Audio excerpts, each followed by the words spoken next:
When you're in Assisi, of course, you're going to be seeing the Basilica of San Francesco. 13th century, magnificent basilica built to house the body of the patron saint of Italy, Francesco. But who's the patron saint of Assisi? San Rufino. First Christian bishop, martyred in the 3rd century AD and buried in the Cathedral of San Rufino. This is one of the most magnificent Romanesque facades in Umbria. It is a sculptural story. And let us remember this, that in the Middle Ages, the average man never got near a book. And therefore, the sculptures on the churches, on the buildings, the frescoes inside recounted stories to them, as do the magnificent sculptures on the facade of the 12th century Cathedral of San Rufino. Let's get closer and have a look. And significant on the cathedral is the number 3, symbol of perfection, of course, and representing the Trinity, the number 3. And we have here 3 magnificent rose windows. Under the main rose window, 3 telemons lift up the rose window. They're the male figures, similar to the caryatids, the female figures on the temples of Athens. 3 portals.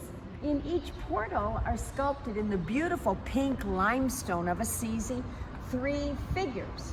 And then we have a vertical thrust to the cathedral, lifting our eyes heavenward, because these lezings on the facade start as squares and they become rectangles, and our eyes inevitably go heavenward. Let us look at the niche here above the central rose window. That was added later. The cathedral was started, there was a cathedral here in the 8th century, built on the site of Roman temples to the goddess Bona Madre, who was the goddess of fecundity and fertility, celebrated in May. By the 9th century, there was a church here. In the 12th century, Giovanni of Gubbio was commissioned to do this church. And then in the 13th century, they're going to add an upper level. And maybe that was intended, that niche, for a fresco or mosaic, in whatever case, unfinished. The magnificent bell tower roughly dates 12th century, probably continued in the 13th century. Now let's go up and have a look at the facade. Here we are at the central portal, the central door of the Cathedral of San Rufino. These lions sculpted in the pink limestone. And the lions are devouring figures, in this case, devouring a man, a farmer who had a sickle in his hand. Over there, the lion is bringing down a ram. And these are admonitions to the Christians. Be careful, do what is good in life. And then you want to look here at the intertwining bestiary figures, representing medieval man's fear of hell, death, doom, and damnation. Intertwining vegetation, his hopes for everlasting life. And above the arch, in the arch of the portal, intertwining allegorical figures related to the apocalypse. And so just beneath these allegorical figures of the apocalypse, in the lunette here of the arch, we have God the Father in blessing. Flanking him, the sun and the moon, the beginning and the end. And then the Virgin on our left, his right, is nursing the Christ child. That is called a Madonna del Latte. She represents the church who will nourish the Christian. The figure holding a book on God the Father's left side has been interpreted as San Rufino, but more likely John the Evangelist, since he's holding a book. Look at how the Virgin sort of doesn't fit into the niche. Her head is squeezed in, it's bent, and the figure with the book, he's dwarfed by the space. This is wonderful because this shows us the simplicity of the sculptors who worked on this church. Not terribly skilled ones, but creating a magnificent work of beauty here. Now let's look at the door on the left, and we'll go right over here. This is the left entrance, and we have lions drinking out of a vase. They symbolize strength and vigilance. There's a cross above and the mystical lamb below. The mystical lamb flanked by two eagles. These are headless figures, once dragons. So this door is all symbolic of the mystery of the Eucharist. And as I look up today, I can see our fortress on this foggy day, 14th century. And looking out some of the homes in the area of the Cathedral of San Rufino. Now let's check the last door. Now we're standing in the door, one of the three doors, and this is on the right, to the right of the main door. And here we have peacocks drinking out of a vase, symbolizing everlasting life.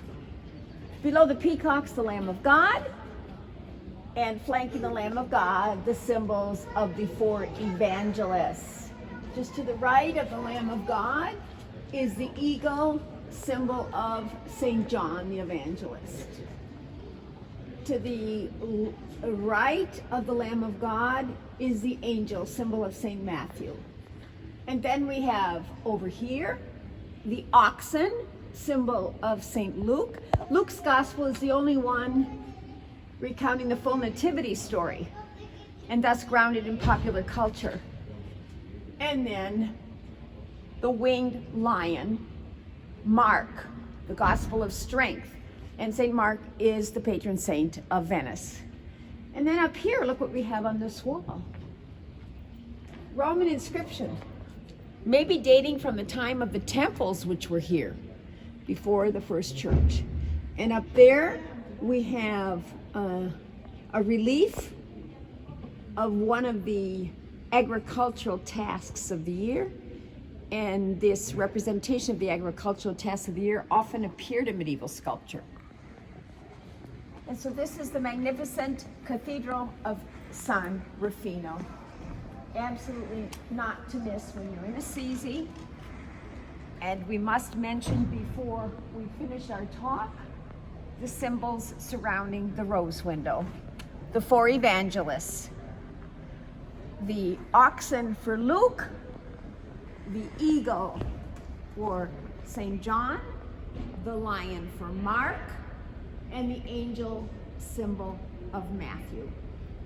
And three doors, because inside are three naves. Three, the number of perfection.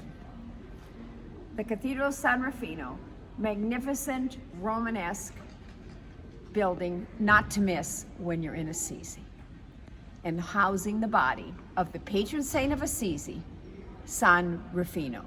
So you want to see it when you come to Assisi, to see also the Basilica of St. Francis, who's the patron saint of all of Italy.